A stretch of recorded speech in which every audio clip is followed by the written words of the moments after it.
জুলাই বাংলাদেশের যে ফ্যাসিস্ট সরকার পতিত হয়েছে তার কিছু লোকজন আমাদের অবদারহাটে রাস্তা বন্ধ করে জনসাধারণের পথঘাট বন্ধ করে দিয়ে যে অরাজকতা সৃষ্টি করেছে, এই অরাজকতার কারণে কোটালীপাড়া উপজেলা পুলিশ প্রশাসন তাদের 155 জনকে আসামি করে একটা মামলা দায়ের করে এবং 1500 জনকে অজ্ঞাত রাখে।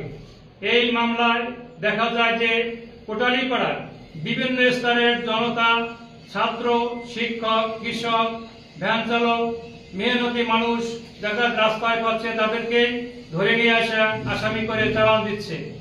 আমরা এই গ্রেপ্তারের নিন্দা জানাচ্ছি যে আর যদি পুনরায় এইভাবে গ্রেপ্তার করা হয় তাহলে আমরা কোটালীপাড়া উপজেলা বিএনপি ও পৌর বিএনপি কোটালীপাড়া সাধারণ জনগণকে সামনে নিয়ে আমরা এর প্রতিবাদ করব যাতে আর এইভাবে এই প্রশাসন তাদের ইচ্ছা মতো আর মামলা না করতে পারে। আমরা আরো কোটালীপাড়া থেকে এটাও জানাচ্ছি যে বাংলাদেশ জাতীয়তাবাদী দল আমরা কোটালীপাড়া, টুঙ্গিপাড়া যারা আমরা এসএম জেলানী ভাইয়ের নেতৃত্বে এই আজকের এই সাংবাদিক সম্মেলন করতেছি, তিনি আমাদেরকে বলেছেন যে কোটালীপাড়ার সাধারণ মানুষ যাতে আর নির্যাতিত না হয়, গণগ্রেপ্তার না হয়, এই গণগ্রেপ্তারকে বন্ধ করার জন্য আপনারা সাংবাদিক সম্মেলন করেন। আমরা আজকে এই জন্য সাংবাদিক সম্মেলন করতেছি এবং আমরা প্রশাসনকে এই কথাই জানাইতেছি যে পুনরায় যদি এইভাবে গণগ্রেপ্তার করা হয় তা আমরা নতুন করে কর্মসূচি দিতে বাধ্য হবো ইনশাআল্লাহ। আমরা এই বলে আজকে আমার এই বক্তব্য শেষ করছি। সবাইকে ধন্যবাদ, সাংবাদিক ভাইকে ধন্যবাদ, আমাদের নেতা কর্মী যারা উপস্থিত আছে তাদেরকে সবাইকে ধন্যবাদ জানিয়ে আমি আমার বক্তব্য শেষ করছি। খোদা হাফেজ, সবাইকে ধন্যবাদ।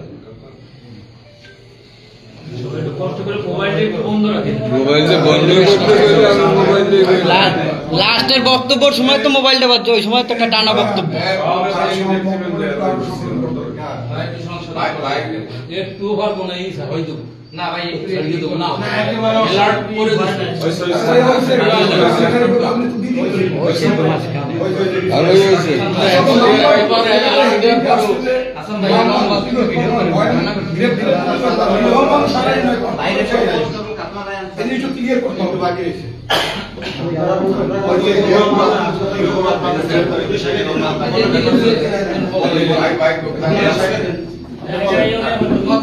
আপনারা ফোনটা কি বন্ধ করবেন করছেন না তাই শুনি আমার সমস্যা হয়ে গেছে 30 সেকেন্ড সবাই তারপরে আপনি বলুন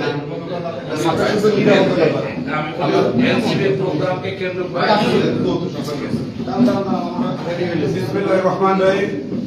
প্রিয় সাংবাদিক বৃন্দ, অত্যন্ত পরিতাপের সাথে আজকে আপনাদের সাথে মত বিনিময় করতেছি।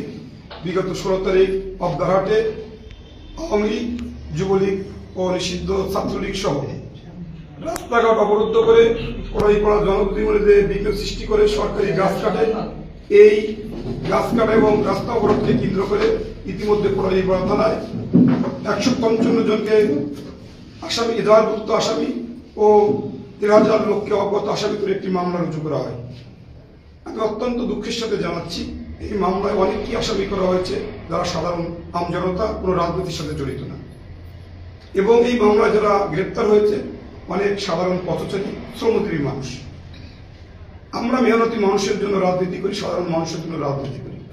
আমরা প্রশাসনকে অনুরোধ করব এই ঘটনাকে কেন্দ্র করে ফ্যাসিস্টকে আড়াল করার লক্ষ্যে সাধারণ মানুষকে হয়রানি বন্ধ করুন।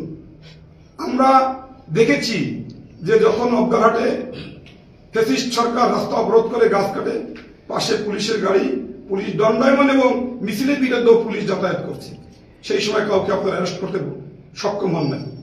পরবর্তীতে তারা তাদের কর্মসূচি শেষ করে নিরাপদ দূরত্বে যখন চলে গেছে তখন সাধারণ মানুষকে আপনারা হয়রানি এবং অ্যারেস্ট শুরু করেছে।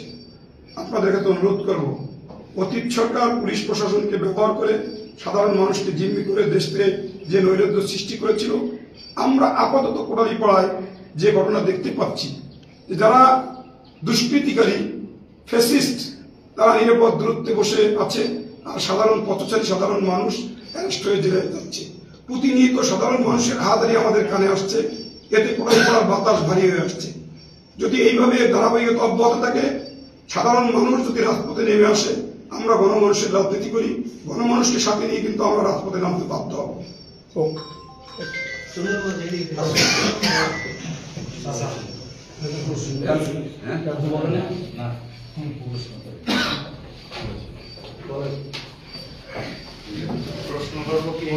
সামনে গেলে তো আমরা কি করবো? আপনাদের সামনে আগে কিন্তু আমরা ফোনগুলো একটু ফাঁসিয়ে রাখতে হবে। গত 16 জুলাই 2025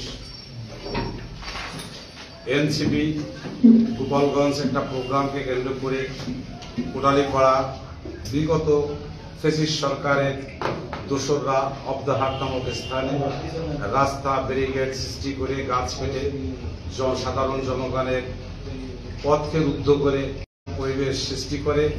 এর ধারাবাহিকতায় এই মামলায় 155 জনকে এজাহারভুক্ত আসামি করে এবং অজ্ঞাত আরো 1500 লোককে সন্দেহজনক তালিকায় রেখে এবং এই মামলা জন্য আজকে কোটালীপাড়ার সাধারণ মানুষ আতঙ্কিত।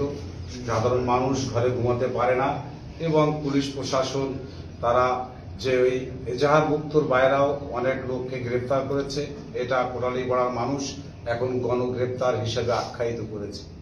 এবং কোটালীপাড়ার প্রিয় সাংবাদিক বৃন্দ এবং প্রিন্ট মিডিয়া, ইলেকট্রনিক্স মিডিয়ার সকল সাংবাদিক বৃন্দের দৃষ্টি আকর্ষণ করে আমরা অনুরোধ করব যে এই মামলাটি যে হয়েছে এবং আজকে আমরা যারা বিএনপি করি এবং তার সহযোগী সংগঠন এই মামলার সাথে কোনো প্রকারই সংশ্লিষ্ট না এবং কে বা কাহারা এই নামগুলো দিয়েছে এবং সাধারণ মানুষগুলা আজকে আতঙ্কিত এবং আগামীতে যাতে সাধারণ মানুষ আতঙ্কিত না হয় এবং সাধারণ খেটে খাওয়া মানুষ, শ্রমজীবী মানুষ এবং চাকরিজীবী ছাত্র আম জনতা যাতে এই গ্রেপ্তার না হয় এবং যারা প্রকৃত এই পথ অবরুদ্ধ করেছিল, সহিংসতা ঘটনা ঘটিয়েছিল, তাদের জানি ভিডিও ফুটেজ দেখে আইনের আওতায় নিয়ে আসা হয় এবং নিরপরাধ মানুষগুলো জানি তাদের মুক্তভাবে চলাফেরার সুযোগ দেয়। যদি এই নিরপরাধ মানুষকে অহেতুকভাবে গ্রেপ্তার করে, তাই কোটালীপাড়ার সাধারণ জনগণকে আমরা সাথে নিয়ে আগামী দিন কর্মসূচিতে বাধ্য হব। সকলকে ধন্যবাদ। আল্লাহ হাফেজ। প্রশ্ন করবো।